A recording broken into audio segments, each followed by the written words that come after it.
मंगल की रात गई, बुध की सुबह आई, आईसीसी की नई रैंकिंग लाई, भारतीयों को खुशखबरियां सुनाई। जी हाँ, आईसीसी की नई टेस्ट रैंकिंग बल्कि ओवरऑल तीनों फॉर्मेट की रैंकिंग जारी हुई है। मगर इस वक्त टेस्ट क्रिकेट का सीजन चल रहा है, तो मैं सबसे पहले टेस्ट क्रिकेट पर ही बात करूंगा। और यहाँ पर टेस्ट क्रिकेट की बात करने से पहले सबसे पहले टेस्ट बॉलर्स की बात करूंगा, क्योंकि टेस्ट बॉलर्स वो होते हैं जो अपनी टीम को मैच जिताते हैं। आप वनडे हो, T20 हो या कोई सा भी फॉर्मेट हो, वहाँ पर बॉलर विकेटें ले या ना ले, रन्स को मतलब स्क्वीज करके भी वहाँ पर जीता जा सकता है। लेकिन टेस्ट क्रिकेट वाहिद ऐसा फॉर्मेट है जहाँ पर जब तक 20 विकेट हासिल ना की जाए कोई टीम टेस्ट मैच नहीं जीत सकती। अक्सर ऐसा भी होता है कि इनिंग्स डिक्लेयर करके भी हार जाते हैं, जैसे बांग्लादेश के खिलाफ पहला मैच हारे थे, तो इनिंग्स डिक्लेयर को एक्सेप्ट बाकी विकेट लेना जरूरी है। तो भाईजान यहाँ पर जो है इंडियन बॉलर्स का राज है आईसीसी की टेस्ट बॉलर्स रैंकिंग में। रविचंद्रन अश्विन, जिन्होंने बांग्लादेश के खिलाफ पहले टेस्ट की चौथी इनिंग्स में 5 बल्लेबाजों का शिकार बनाया था, वो पहली पोजीशन पर विराजमान है और उनकी बरकरार रही है पोजीशन 8 से 71 रेटिंग पॉइंट्स के साथ। इसके अलावा दूसरे नंबर पर है the one and only Jasprit Bumrah. क्या बात है उनकी बुमराह की। रविंद्र जडेजा भी जो है 6ठे नंबर पर इस रैंकिंग में मौजूद है, यानी 3 भारतीय बॉलर ऐसे हैं जो टॉप 10 में मौजूद हैं। इसके अलावा अगर हम ऑस्ट्रेलिया की बात करें तो जॉश हेजलवुड तीसरे पे, कप्तान पैट कमिंस चौथे पे और नेथन लाइन 7वें नंबर पर मौजूद है। टेस्ट रैंकिंग में पाकिस्तान के वाहिद बॉलर शाहीन शाह अफरीदी है, जिनकी 10वीं पोजीशन है और मेरे ख्याल में वो भी पास्ट परफॉर्मेंसेस की वजह से, क्योंकि जो उन्होंने श्रीलंका में आउट किए थे। बाकी बांग्लादेश के खिलाफ पिछली सीरीज देखे तो वहाँ पर शाहीन शाह अफरीदी कुछ भी मतलब ऐसा खास कारनामा अंजाम देने में कामयाब नहीं हुए थे।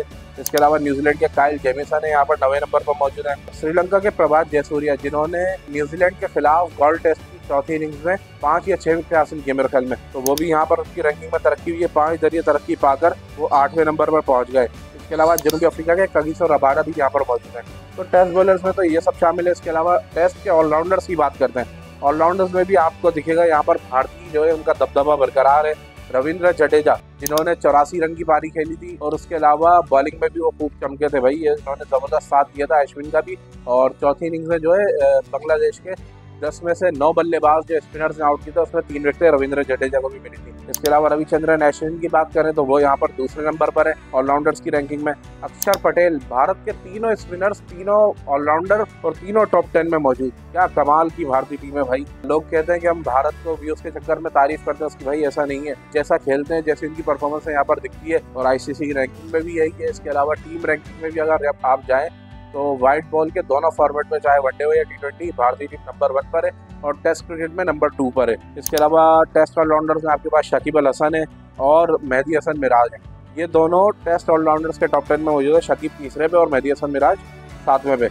इसके अलावा हम बात करते हैं जेसन होल्डर। वेस्ट इंडीज जैसी टीम के पास भी ऑलराउंडर एक नहीं है, तो हमारे पास नहीं है। क्रिस वोक्स आपको यहाँ पर टॉप 10 में नजर आ रहे हैं। पैट कमिंस, ऑस्ट्रेलियाई कप्तान, जिनका बिलखुसूस काम जो है बॉलिंग करना है, लेकिन वो बैटिंग भी अच्छी खासी कर लेते हैं और यहाँ पर वो ऑलराउंडर्स की रैंकिंग में। बेन स्टोक्स यहाँ पर 8वें नंबर पर मौजूद है। इसके अलावा जो रूट, जो टेस्ट के नंबर 1 बल्लेबाज है, बॉलिंग में भी वो अपना आम अच्छा घुमा लेते हैं और उनको विकेटें मिल जाती हैं, तो वो भी यहाँ पर 4थे नंबर पर मौजूद है। जो रूट टेस्ट बल्लेबाजों की रैंकिंग में पहली पोजीशन पर 899 रेटिंग पॉइंट्स के साथ मौजूद है और इनके जो करीब तरीन बल्लेबाज हैं वो है केन विलियमसन न्यूजीलैंड के, 852 उनके रेटिंग पॉइंट्स हैं। इसके अलावा डेरल मिचेल तीसरे नंबर पर है यहाँ। स्टीव स्मिथ आपको 4थे नंबर पर मिलेंगे 757 पॉइंट्स के साथ। यशस्वी जायसवाल एक दर्जे तरक्की पाकर वो 751 रेटिंग पॉइंट्स के साथ 5वें नंबर पर विराजमान है। ऋषभ पंत यहाँ पर जो 20 माह बाद जिन्होंने टेस्ट क्रिकेट में कमबैक किया, तकरीबन 700 दिन बाद, पहली इनिंग्स में उन्होंने 39 रन किए बांग्लादेश के खिलाफ और दूसरी में सेंचुरी दाग दी। इन 2 इनिंग्स की वजह से ऋषभ ने अचानक दरवाजा तोड़ एंट्री दिया टॉप 10 में और 6ठे नंबर पर पहुंच गए। उस्मान ख्वाजा यहाँ पर है,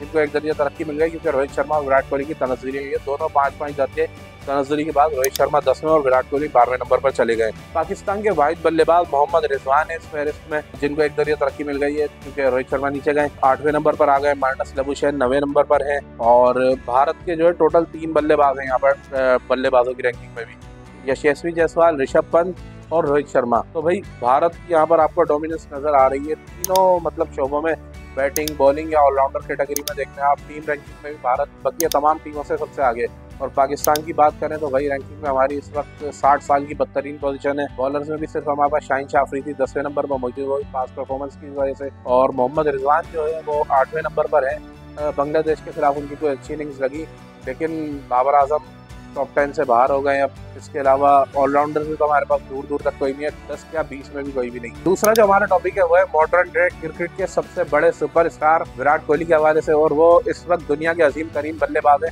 इसमें तो कोई शक ही नहीं है। विराट कोहली जो कानपुर में 27 तारीख से अपना बांग्लादेश के खिलाफ टेस्ट मैच खेलेंगे, उसमें उनके पास कई रिकॉर्ड्स तोड़ने का मौका है। विराट कोहली की मौजूदा फॉर्म इतनी अच्छी नहीं है, ये बात आप सब जानते हैं, क्योंकि वनडे सीरीज जो उन्होंने T20 वर्ल्ड कप के बाद खेली, श्रीलंका के खिलाफ 3 मैचों में सिर्फ 58 रन किए।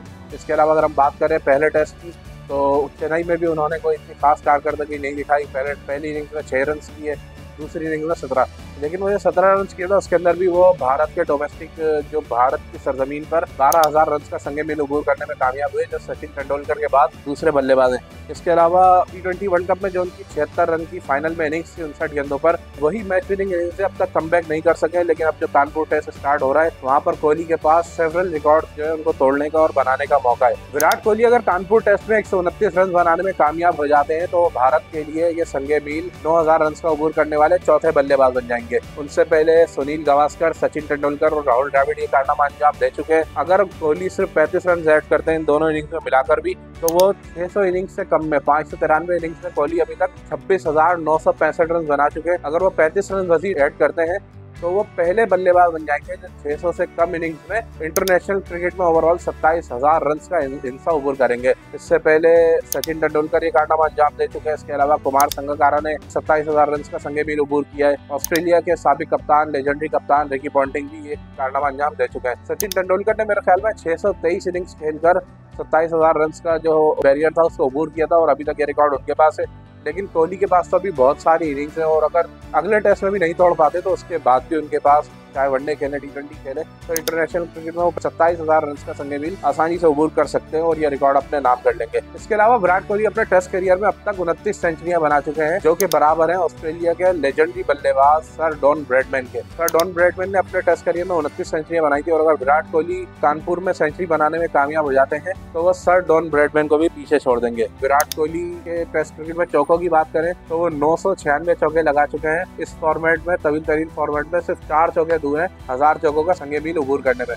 तो भाई विराट कोहली के पास बहुत ही जबरदस्त मौका है और इससे बेहतरीन मौका नहीं होगा, क्योंकि बांग्लादेश थोड़ी कमजोर टीम है अगर निस्बतन देखा जाए तो। विराट कोहली की जो फॉर्म है उनको वापसी आने के लिए और इतने सारे रिकॉर्ड तोड़ने के लिए ये बड़ा ही बेहतरीन मौका है। अगली वीडियो में मुलाकात होगी। लाइक, शेयर और सब्सक्राइब जरूर करें।